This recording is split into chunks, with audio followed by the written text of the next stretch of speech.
So as you keep on adding questions inside of Microsoft Forms, the first question that you add in stays on the top and the rest follows out right here. Unless you go around onto the middle of two questions and then click on Insert New from over here.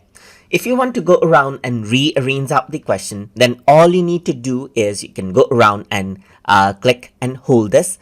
You can see that a 6 dot button right here and simply rearrange it out, and the number of the question, as you can see, changes out over there as well. You can go around and click and drag it out right here, click and drag out the other question down according to how you want.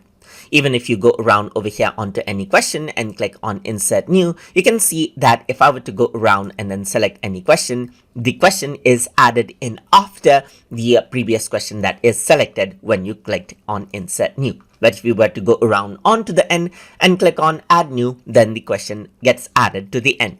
But I can always go around and rearrange out the question according to how I want, whenever I want, to manage out the form as per how I want.